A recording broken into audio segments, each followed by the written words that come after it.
Hello and welcome to We Never Met, the podcast where I have interesting strangers on every single week. Today, if you want to introduce yourself, we have we were talking about post heat wave.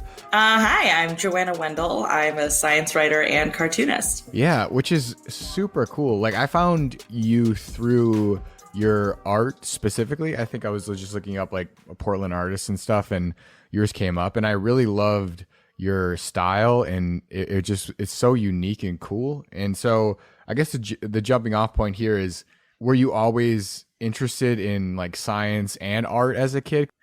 Yeah, I've always been an artist. I always loved art. When I was a little kid, my goal in life was to be a zoo painter.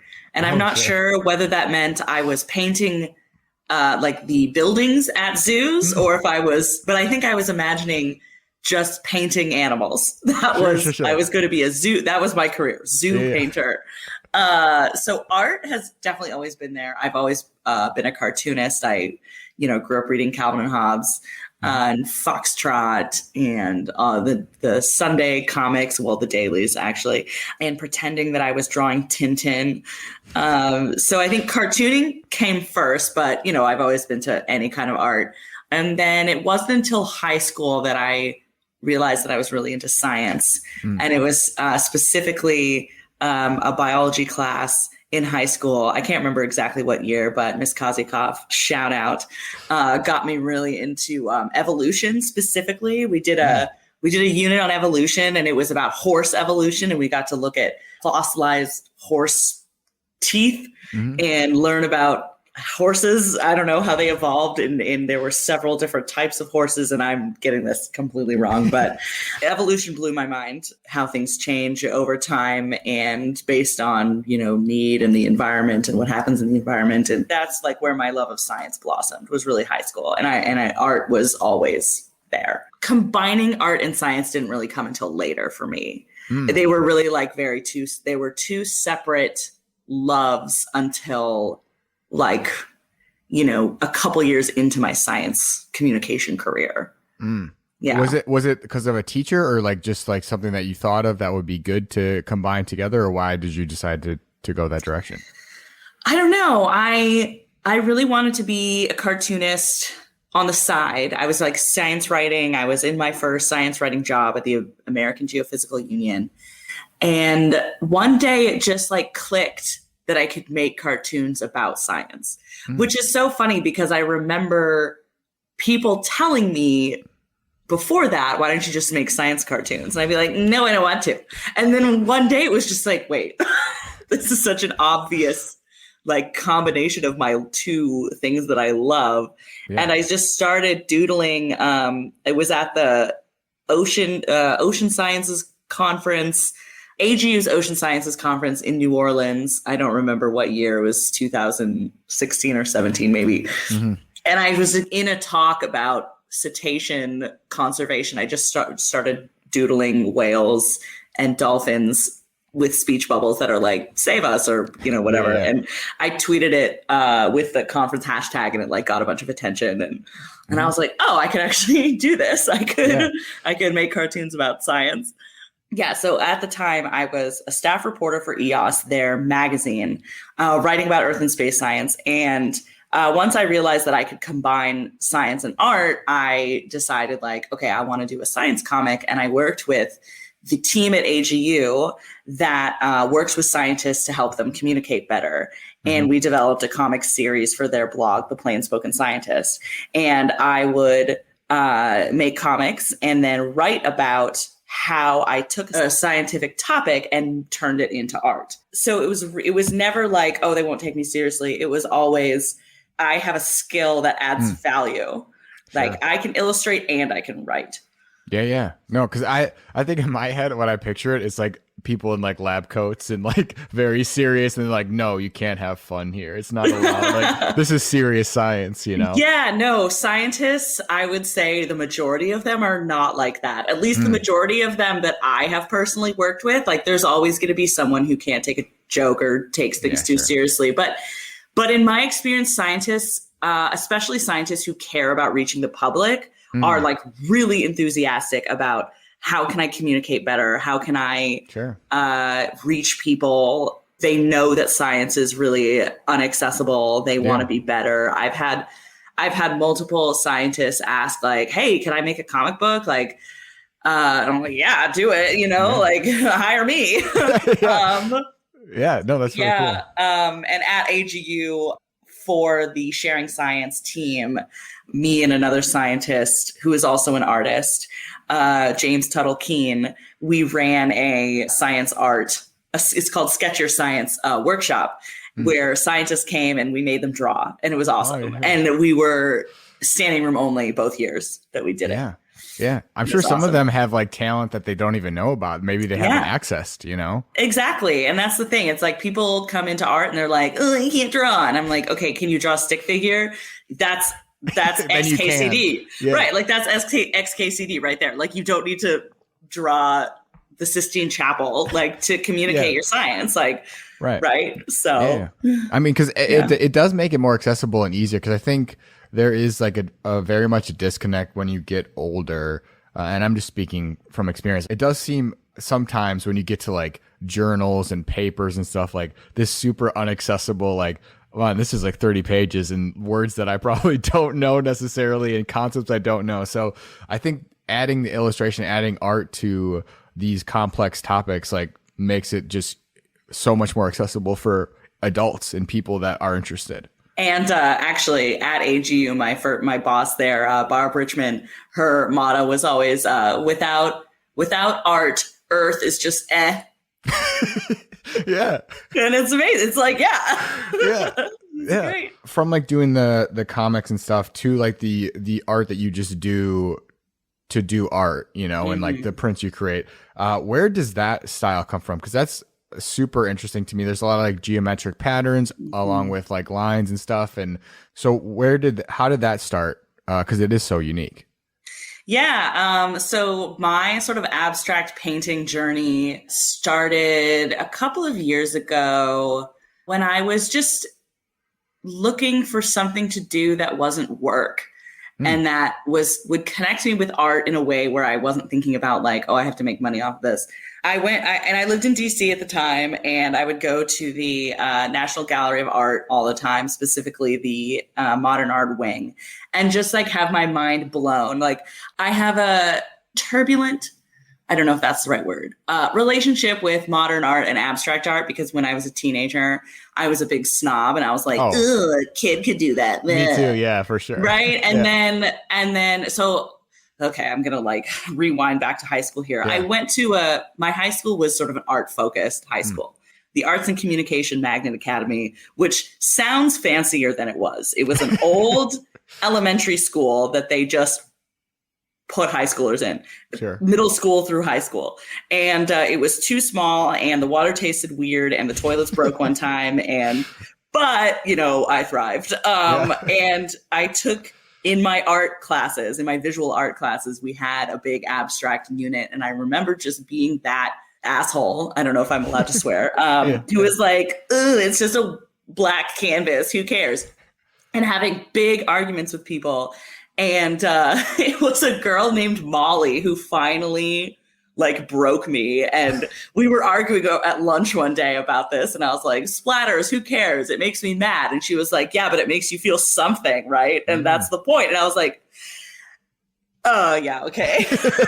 Okay, you win. And it was like from then on that I started to really appreciate abstract art for what it is, which is really, really hard.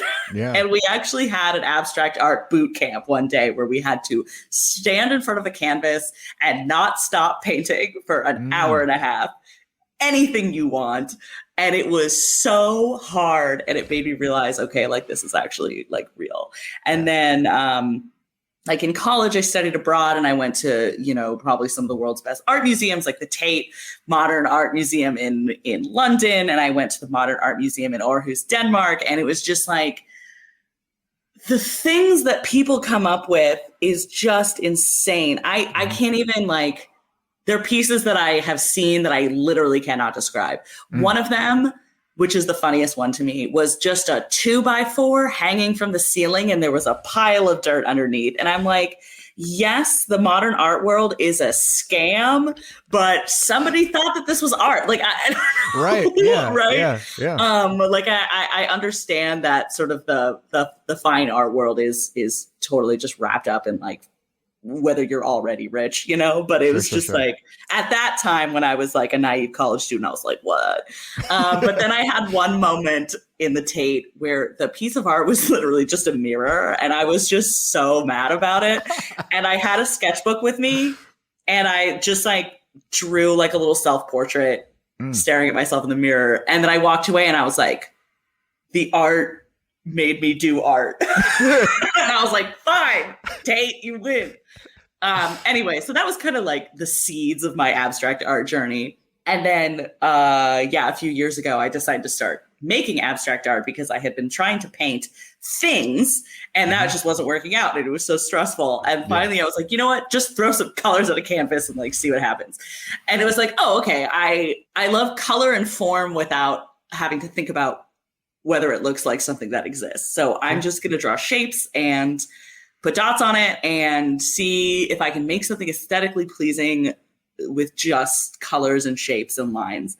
And that actually turned out to be, even if it looked like shit, I still enjoyed the process. Yeah. So I started doing more art and kind of developing this style of, I realized I really liked the relationship between like geometric and organic. Like my favorite moment in front of a modern art piece is standing there and like looking at every single part of the canvas and just like, you want to go so close to it that your nose is touching it, but you're not allowed to at the museum. And the idea that like you're trying to find like the part of the canvas that's smiling at you, which is the part of a piece of art where it's like, oh, I love that little highlight, or I love that little shape. And it's not the whole thing, but it's like this little bit that's like smiling at me. I just started like, you know, putting tape down on a piece of paper in a grid and then doing small abstracts so that there'd be this nice white line in between them. And that just like, you know, shots of serotonin. I was like, this is it. Like, this is the kind of thing that I want to do. Like within geometric bounds, there's chaos. And I think I can kind of see like the connection to science there a little bit. And I don't know how like directly science influenced that, but if I was like forced to write an essay about it, it'd be like, I can see where like in science, there's all these, you know, rigid rules, but in the end, it's still chaos. Like we don't know what's going on, you know? So yeah. And also it's just aesthetically pleasing, you know, like it doesn't have to be deep. Like for me, it's just like, does it look cool? Does it like make your brain tingle? And this kind of style of organic chaos within a geometric shape with these clean lines, to me makes my brain tingle. So that's why I like making it. No, it is aesthetically pleasing to me too. I really like it. I think it's amazing. And back to the modern art thing, because it is funny how similar I feel like we are in that regard. Because I was very much the same way in high school. And then when I got older, even if you don't necessarily like think, okay, yeah, as you explained, like the 2x4 with the dirt, even if you don't think that's art, there's an art to like the image of the person, I guess, in developing that brand and like convincing someone that it is, and to put it in a museum. Like there's art to like, there's layers of art to every piece of art that you don't think is art. Right. Yeah, exactly. And like, I always think back to that thing that Molly said in high school, which was, well, it made you feel something. Right. And you're like, you know what? Even if it's fury. Yeah. Even if it's fury, like it still is in your mind. And honestly, like sitting, the classic example I feel like is always like Mark Rothko with the giant, just like swaths of color. And people are like, oh, whatever, it's just color on a canvas. And I'm like, okay, but have you ever actually stood in front of a Rothko? Like they're enormous. They're these very soothing, like landscapes of color. He was literally just reducing art down to its like very basic elements, which was just color. And he made like thousands of these. That's like a lot. And the Rothko room at the National Gallery of Art in DC is my favorite place in the entire world. It's just this beautiful, soothing room with high ceilings and, you know, lots of light. And you're just surrounded by these gorgeous like meadows of color. And you can't not feel something. I don't know. It's just like, yeah. No, I agree. And it's also like what you talked about before of like the idea that someone came up with this, like the way the human mind works to me is always amazing. And like when I look at art, even if I'm like, you know, like even if I'm like, this is not necessarily for me, I'm like, someone thought of this though. Like that is insane to me that someone thought of this so differently than how I ever would think about something like this. Right. And also at the time, the abstract expressionists and even before them, the impressionists, like they were revolutionary, you know? And I think you also miss something when you don't understand the context of why Jackson Pollock was so influential. And like, yes, okay, maybe there's some, I don't know all the like politics and the history and, you know, he's just like a famous white guy that I know the name of, but sure. But even the impressionists were like, oh, it doesn't have to look exactly like it looks in real life. Like it can be the essence. I can put purple in the sky, you know? And people lost their minds. Right. And so it's like at the time, these artists who were like investigating color and not the literal thing was huge. So I like to think about it in that sense too. And then, you know, one of my comebacks, when people are like, you do that. It's like, well, you didn't. So I don't know what to tell you. Right. Yeah. And yeah, if you would have, maybe you could have made, you know, the money that this person's making. Right. And then, you know, because that's what my art teacher in high school said to me when I complained about abstract art. It was like, okay, but you did it. And you're like, yeah, okay, you win. Yeah. It's the same thing with inventions. You know, people are like, I could have thought of that. Like I could have invented it, but you didn't though. You didn't do it. Right. Exactly. You didn't. And so I want to go back to like the little pieces that you sort of talked about that like make you smile in like art. And what do you think those pieces are for you, and how do you think that influences what you create? Like when you look at different pieces, even if, you know, one's like an abstract or modern or one's very realistic, like what do you think those little pieces are for you in paintings and art? Man, I don't know. I mean, I definitely can't predict what piece of a painting is gonna have that effect. I don't know if I think about it consciously, but when I'm making art, there's always one piece of my own piece that's like, ooh, that part right there. And I always like to ask people like, what part of this is smiling at you? You know, what's your favorite little part? And everybody's answer is always different. I don't think I've ever seen two people, even standing at art museums with my friends, and I ask that question. It's always like three separate places are really resonating with someone. And I have no idea like what that is. For me, I'm trying to think. Sometimes it's like an area of high contrast. Sometimes it's like a particular color combination. Yeah, those are the two things that I can kind of like really stick out in my mind of when I'm looking at a piece and like what part of it is more likely to like resonate with me. Because do you gravitate towards certain colors? Like, do you think when you're creating art? Yes, definitely. And I'm looking at the pieces that I have on my wall and which ones I like better. I am really into this like neon pink that I throw onto things like right at the end. And I really like contrasting. I really like high contrast. So cool colors with like one really major like warm color, like the hot pink on like a blue or green situation. And right now, my favorite colors to paint with are primary colors, but like the pastel versions. So like instead of red, blue, and yellow, it'll be like a warmer yellow, a lighter blue, and like a pink. Specifically, I have this fluorescent pink paint that I love.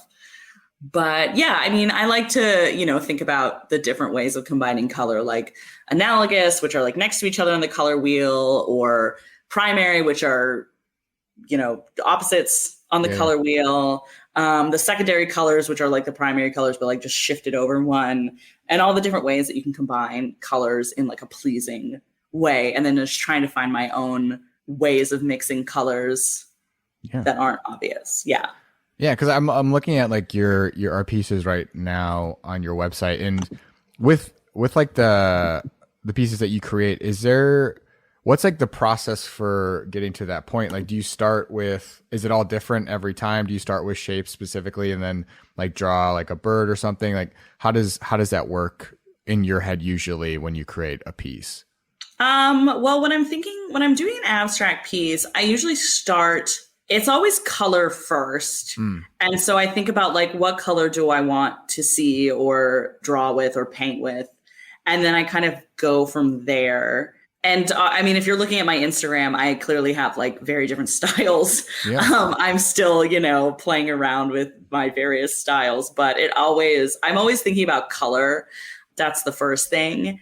And then I think probably shape comes second. And I really like things to be very high contrast. So if there's a lot of like round shapes in one area, I try to put some pointy shapes in that area to contrast it. I don't like it when things are too like same or symmetrical. So yeah, I would say like color comes first and then shape and then composition. And I'm still, one of the things that, one of the revelations I had with abstract art was you have to follow the same rules as with any piece of art, even if it's hyper realistic. Like you can't, like there's still composition rules and there's still form rules and there's still perspective rules, even in abstract art. And that's, I think, one thing that's helping my abstract art get better is realizing that the same rules apply to abstract art. It's just expressed so differently. And so when I look at a piece that really does look like a 5-year-old smeared paint all over it, it's like,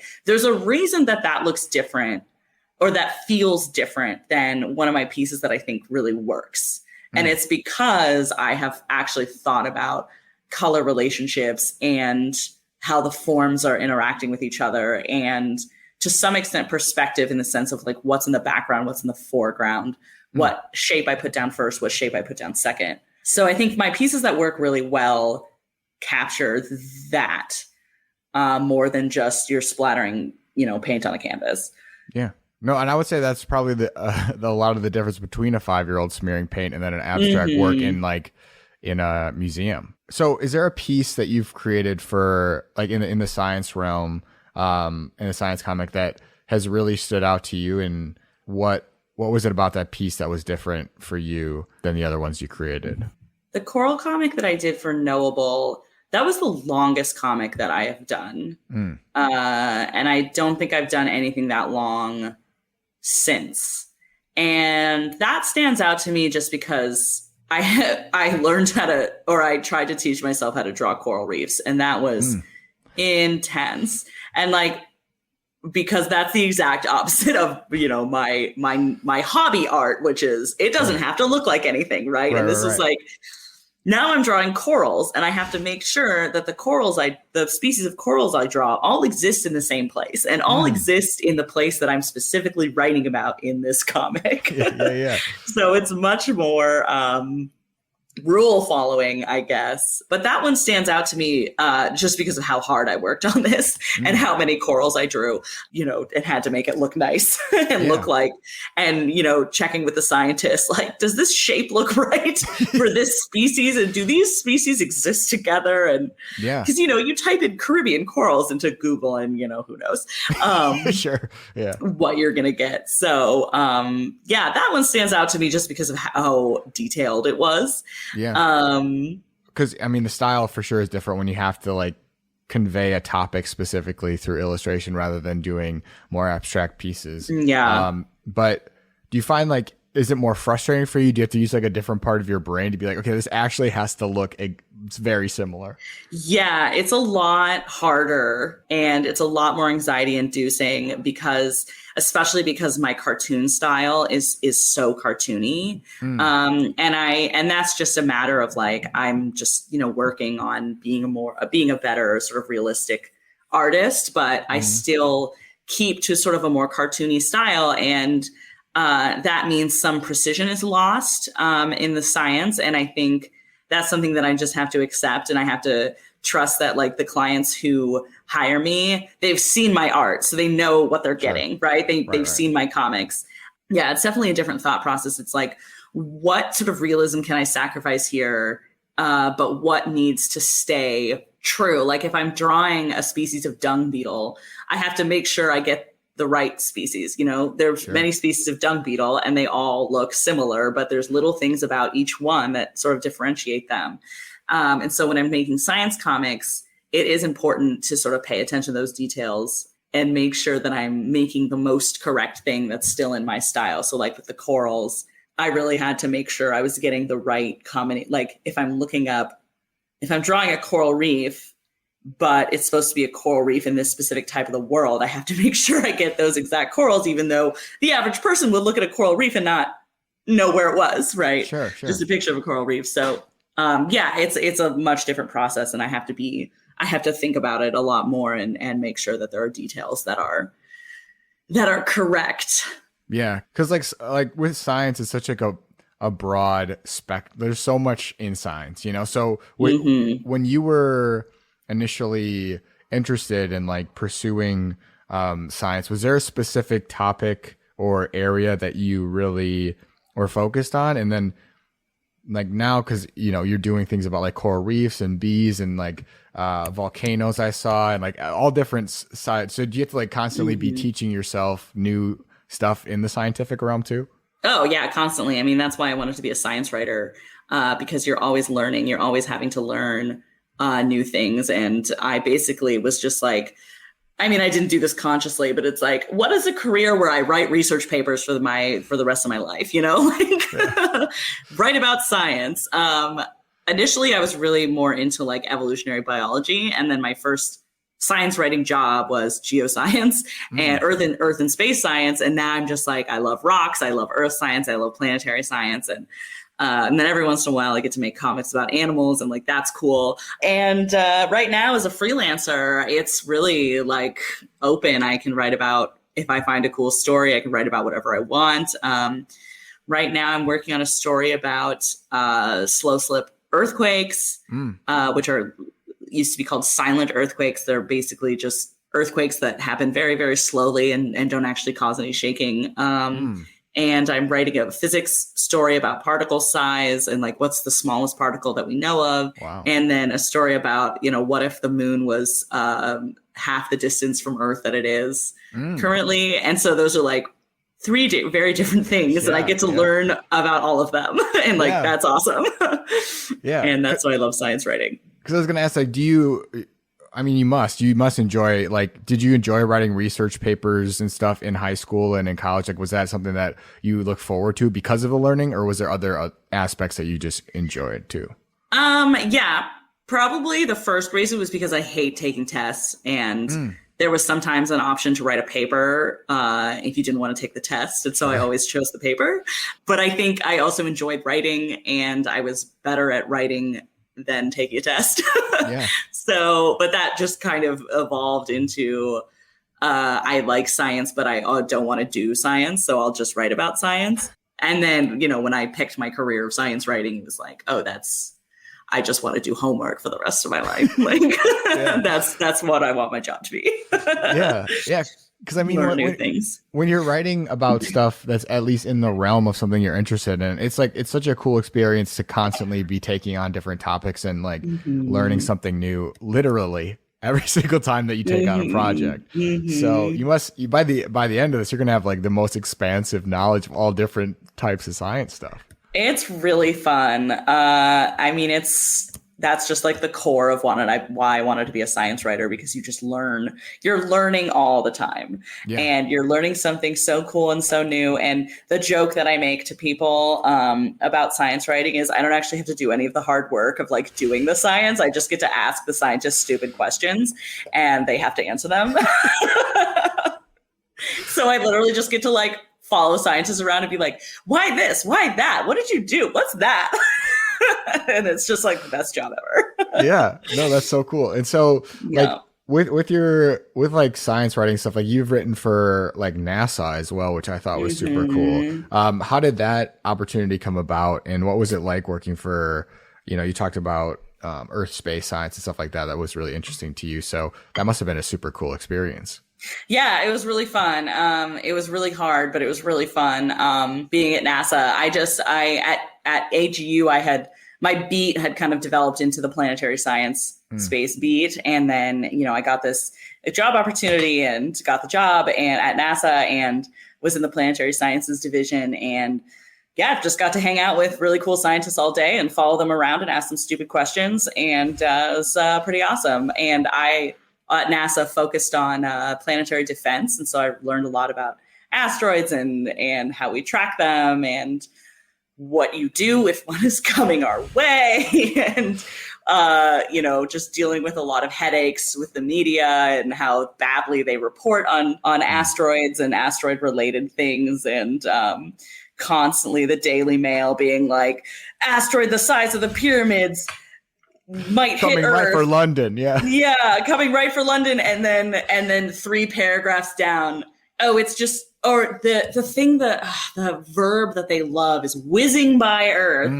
And it's like, and then 3 paragraphs down, it's like 300 million miles away. And you're like, okay, come it's not on. whizzing by Earth. Yeah, exactly. Oh, Jesus. So, that was a lot of fun, and I learned a ton. And I was gonna ask, like, doing all these different things and like being exposed to all these different parts of science, was there something that you learned that you were like surprised by, like very surprised, like I had no idea that was the case, and that's insane that is?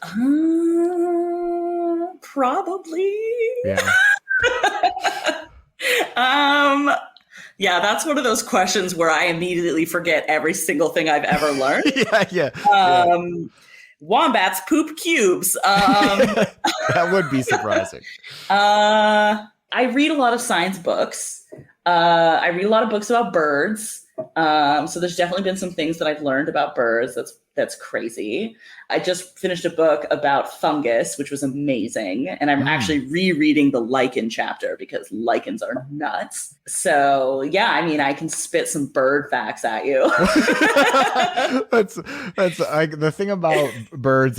I like learned about crow funerals and stuff like that, that sort of stuff. But yeah, I don't know a ton about birds. I don't think so. I mean, yeah, birds are cool.